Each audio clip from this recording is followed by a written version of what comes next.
Hello folks, it's Anthony. Welcome back to the kitchen. Hello Pomelo.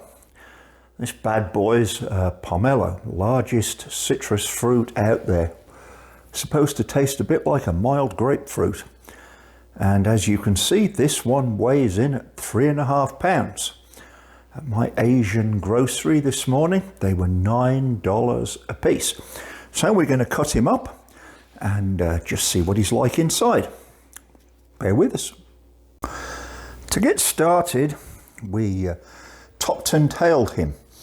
And I want you to notice how thick the pith is.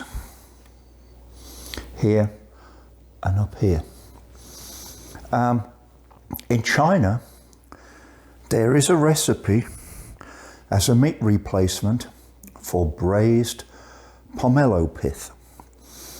And we'll probably explore that in a later video. But I just want you to know, in some cultures, that pith does not go to waste.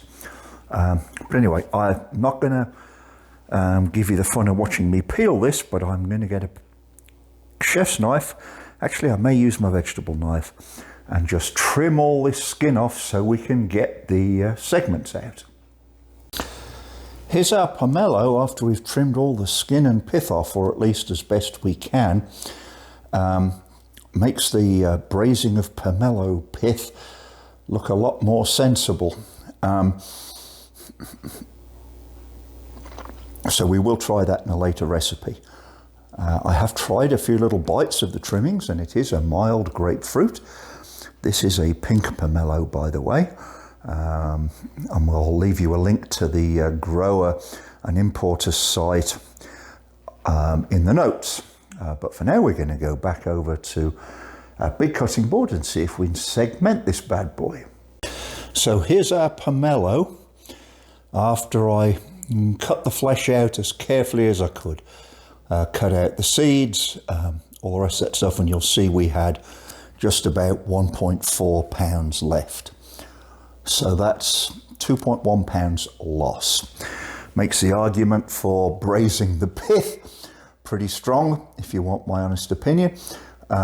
It tastes, by the way, very pleasant, very mild pink grapefruit flavour. It's not especially juicy, which is just as well, because at least I didn't make that much of a mess cutting it up. And the flesh is firm, so it will do well in salads. I'm thinking of perhaps a little later, a pomelo and dandelion green salad, or perhaps pomelo, cucumber and mint salad. I thought about perhaps putting some of this in the blender and getting the juice out to make some pomelo ponzu sauce. But as this isn't especially juicy, I'll pass on that opportunity for today. Okay, so in closing, let's just hone back in on our taste test. Firm, not juicy, very mild, not sharp. And as I said in the last clip, this thing has mixing with other vegetables for salads written all over it. It'd have to be a special treat at $9 per, because on a per pound basis of what we recovered, it's not inexpensive, but it is a pleasant treat and it's a different thing to serve your friends. Hope you enjoyed it. If you liked this video, I'd appreciate a thumbs up. Maybe you'd like to subscribe or even share it with your friends, but we appreciate you watching and thank you for your consideration.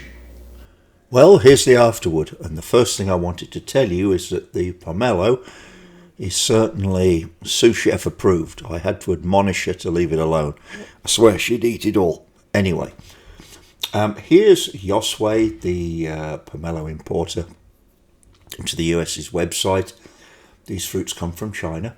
The website's fairly well done and brief. If you click over to the next picture, you'll see that I did find that this has some treatment with pesticides. Again, a reference to their website. Now, I will give this to Yosway.